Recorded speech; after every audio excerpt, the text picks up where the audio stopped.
Imagine a place that tells a story spanning centuries, where culture and nature intertwine to create something truly extraordinary. That's the beauty of UNESCO World Heritage Sites. I'm Abigail, and this is Global Treasures, the podcast that covers the history, travel tips, and legends surrounding one of the 1,223 World Heritage Sites each episode. These places have been identified as having universal cultural or natural significance that is so exceptional that it transcends national boundaries and is of importance to present and future generations. Welcome to Season 2, where we'll explore the 45 sites that UNESCO added in 1979 together. Thank you for listening to the Global Treasures podcast. We appreciate all of your support, and you can continue to support us by subscribing at Apple Podcasts, Spotify, or Podbean. You can also follow us at TikTok, Facebook, and please share this podcast with your friends. Imagine a place where mountains meet the sea in a dramatic embrace, where fortress walls climb impossible heights, and where each stone tells a story spanning millennia. Picture a bay so perfectly sheltered that it seems as though nature herself conspired to create the perfect harbor, a place where Illyrian queens, Venetian merchants, Austrian admirals, and countless sailors have gazed out over waters that shimmer like polished silver. Welcome to the Bay of Kotor, or Boka Kotorska as locals know it, where history isn't confined to museums and books, but lives in every weathered stone, every winding alleyway, and every ancient fortress wall climbing the mountainside. Here, in this deepest natural fjord in the Mediterranean, where mountains rise dramatically to nearly 1,500 meters above crystal-clear waters, we find one of Europe's most perfectly preserved medieval landscapes.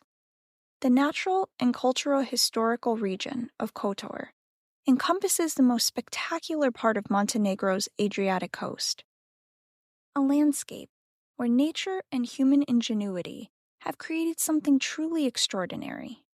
The inscribed property covers 14,600 hectares of a unique geographical marvel, two interrelated bays linked by a narrow channel that serves as the region's central visual axis. But Kotor is more than just scenic beauty. It's a testament to human adaptation and architectural brilliance. The old town of Kotor, a medieval cityscape nestled within perfectly preserved city walls, showcases a harmonious blend of influences, from ancient Illyrian foundations to Venetian palaces, from Orthodox monasteries to Catholic churches, all ingrained seamlessly into a terraced landscape that seems to defy gravity. At its heart stands the Cathedral of St. Tryphon, built in 1166, a masterpiece of Romanesque architecture that has survived earthquakes, invasions, and passage of time. Despite suffering heavy damage during the devastating earthquake of April 15, 1979, the cathedral, like Kotor itself, has proven remarkably resilient. The fortifications of Kotor tell a story of military engineering spanning centuries. Imagine walking along ramparts that stretch 4.5 kilometers, with walls ranging from 2 to 16 meters thick, and reaching heights of up to 20 meters. These aren't just walls. They're a historical manuscript written in stone, reflecting architectural influences from the Illyrians, the Byzantine Empire, Venice, and Austria. The city's defensive system is a masterpiece of strategic design. 3 main gates guard the approaches.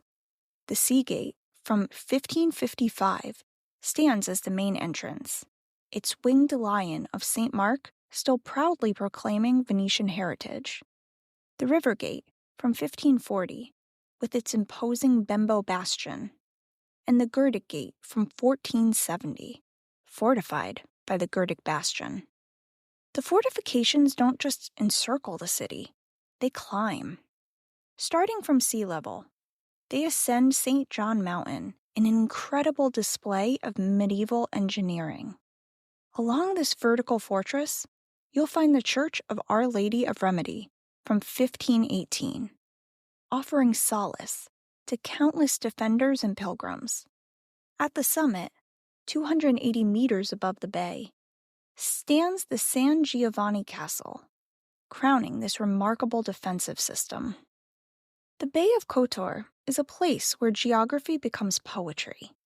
This winding bay of the Adriatic extends approximately 28 kilometers inland, creating one of the most sheltered natural harbors in the world. Its shoreline stretches 107.3 kilometers, creating a series of interconnected bays, each with its own character and charm. The Verage Strait, at its narrowest, just 340 meters wide, serves as a natural gateway between the outer and inner bays. The surrounding mountains, Orvin to the west and Lovzen to the east, create a dramatic amphitheater that has protected the bay and its inhabitants for millennia. The history of Kotor reads like an epic saga, beginning with prehistoric settlers who left their mark in the form of reindeer drawings in Lipski village, dating back to 12 to 1500 BC. The region's strategic importance was recognized early. The Illyrians established their first mint here between 300 to 200 BC, marking Kotor's early role in Mediterranean trade works. Each era has left its mark. The Romans called it Acruvium, establishing it as a key port on their Adriatic routes. The Byzantine period brought new fortifications under Emperor Justinian I in the 6th century. But perhaps the most transformative period began in 1420, when Kotor became part of Venice's maritime empire. Under Venetian rule, Kotor flourished as a cultural and commercial center. The city withstood Ottoman sieges in 1538 to 1571 and 1657 to 1699, its fortifications proving impregnable. This period gave us many of the architectural treasures that we see today, including magnificent palaces that line the bay. One of the most fascinating aspects of Kotor's history is its maritime tradition. The Boka Navy, founded in 809, holds the distinction of being the oldest maritime organization in the world. Its formation coincided with the arrival of the relics of Saint Tryphon, the city's patron saint, marking the beginning of a rich religious and cultural tradition that continues to this day. Kotor's cultural heritage is as deep as its bay.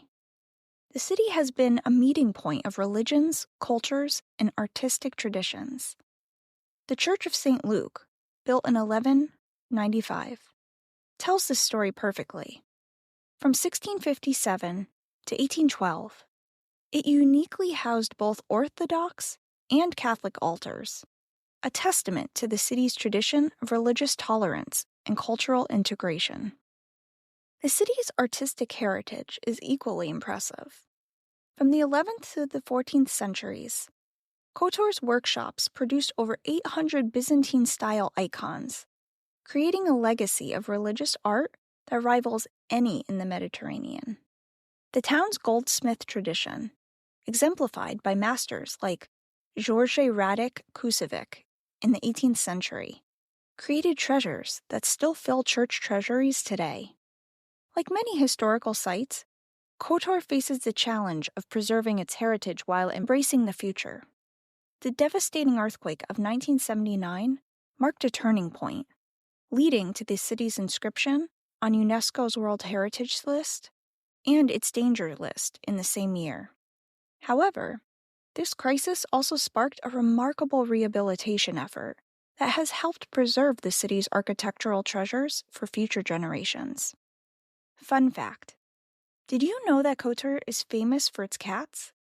These feline residents have become such an integral part of the city's character that there's not only a cat museum, but also a cat square. Throughout the city, you'll find water and food left out for these furry inhabitants, and even cardboard boxes arranged as sleeping quarters, a tradition that speaks to the warmth and hospitality of local residents. Here's another fascinating detail. Twice daily, the streets of Kotor are washed with shampoo, a tradition that dates back to medieval times when the city suffered from plague outbreaks. This dedication to cleanliness has persisted throughout the centuries, making Kotor's stone streets some of the cleanest you'll find in any historical city. And for those interested in maritime history, here's a remarkable fact. In the 17th century, the nautical school of Perast was so renowned that in 1698, Russian Emperor Peter the Great sent 17 noblemen to study at this prestigious institution. The story of Kotor is one of remarkable resilience. Consider the Beskukka Palace, built in 1776, whose owner possessed 99 palaces in Kotor and overseas, a testament to the wealth that flowed through this port city. Or the Palace Bruzhovic in Perast, constructed in 1694 and considered the most beautiful in the Bay of Kotor, now serving as a museum preserving the region's maritime heritage. The city's fortifications, stretching 4.5 kilometers and costing more than any other defensive system on the Adriatic coast, stand as perhaps the greatest symbol of this resilience. These walls have withstood sieges, earthquakes, and the passage of time, continuing to protect the cultural treasures within. Today, Kotor isn't just a museum piece. It's a living city where traditions continue to evolve. The Bokolj, as the inhabitants of the bay are known, maintain centuries-old maritime traditions. The Bokoljska, Monarika, recently inscribed in UNESCO's list of intangible heritage of humanity, continues to preserve the region's seafaring culture. One of the most spectacular demonstrations of this living heritage is the Bokoljska Nok, or Boka Night, a festival of decorated vessels that has been celebrated since the 17th century. In 1936, it hosted King Edward, and today it continues to enchant visitors with its magical display of illuminated boats and floating pageantry. As we conclude our exploration of Kotor, it's worth noting that this remarkable site continues to evolve. Recent years have seen thoughtful restoration projects, like the transformation of the old Austro-Hungarian prison into an artistic hub, showing how historical spaces can be adapted for contemporary use while preserving their character. And now, as we prepare to guide you through the practical aspects of visiting this remarkable place, from navigating its winding streets to sampling its culinary delights, let's remember that Kotor is more than just a destination. It's a living testament to human ingenuity, cultural resilience, and the enduring power of community. If you're traveling from another country, you'll want to fly into Podgorica Airport. From there, you can rent a car, take public transportation such as a bus, or grab a taxi. Public transportation will be your cheapest option. It may also be more convenient to use during your stay, as renting a car is problematic in the sense that finding parking can be tricky in Old Town. For lodging, there are wide varieties of hostels, homestays, hotels, bed and breakfasts, and boutique hotels. So no matter your budget, you'll find something. Several of the main places you may want to visit require tickets. For example, it's free to enter Old Town, but some of the sites within have an entrance fee, including St. John's Fortress, which has some incredible scenic spots you can hike up to. This is a great place for photographers. Just know that this is quite the trek, so wear your sneakers. You can also visit the Maritime Museum, which is inexpensive.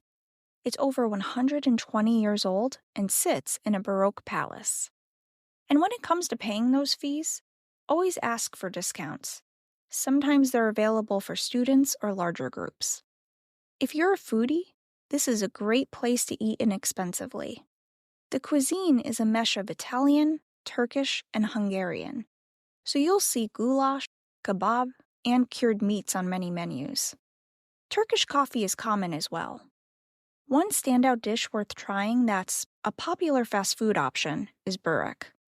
This is a phyllo or pastry dough filled with vegetables, meat, cheese, and/or potato. I also want to note that if you dine in restaurants, tipping the waitstaff isn't expected but always appreciated. You may be wondering what's the best time of year to visit. If you use weather or crowds as your guide, spring is probably where you should shoot for. The weather doesn't get above the mid-70s Fahrenheit, and the Old Town isn't as crowded when compared with July to August. And in these months, it can get as hot as 95 degrees Fahrenheit.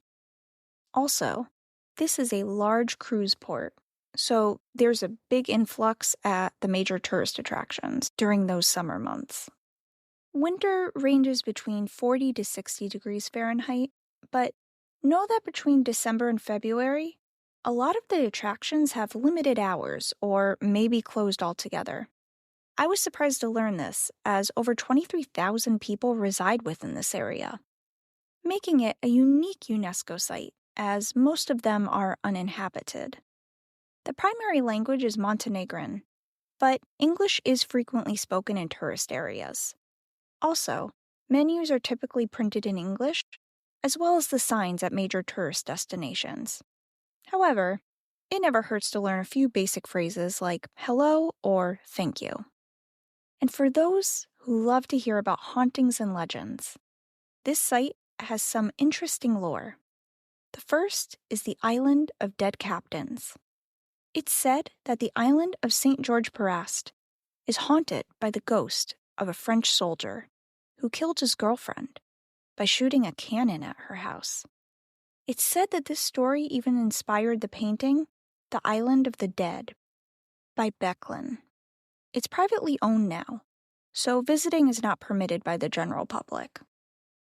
There's also the Tres Sorel, or Three Sisters Palace, which you can visit today, or at least you can see the outside. It appears the inside isn't available to be toured by the public due to being structurally unsafe.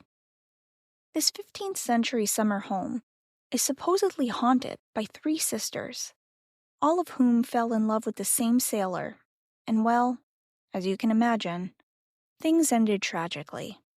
And this folklore has been passed down for centuries. Now, let's end things by talking about the issues faced in terms of the historic preservation piece. I think that it's important to understand how this site represents the lived experiences of the people in this area both presently and in the past. And of course, we touched on it before. The main issue here is over-tourism. All of the visitors, due to the cruises, puts pressure on infrastructure and adds noise pollution, as well as the air and water pollution, and can contribute to water scarcity when droughts are an issue. It's estimated that Kotor gets 250,000 visitors each year. The socioeconomic makeup of the area is in flux as well. They are constructing new tourist centers, roads, and buildings along the coast. This may seem like a good idea from a financial standpoint, but these additions are changing the coastline. This makes keeping the buffer zone firm vital to maintaining the property. And as mentioned before, in 1979, there was an earthquake which damaged many of the cultural monuments and historic urban areas. However, they were restored due to help from UNESCO and have retained their aesthetic quality as a result. I'm confident that this site will continue to be enjoyed in its current state by future travelers for years to come. Thank you for joining us today.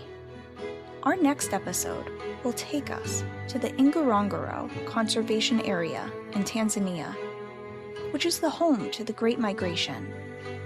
We'll be taking you to a vast forest filled with wildebeest, zebras, and gazelle, a place that is truly larger than life. Until then, keep exploring, keep wondering, and keep treasuring the remarkable diversity of our world's heritage.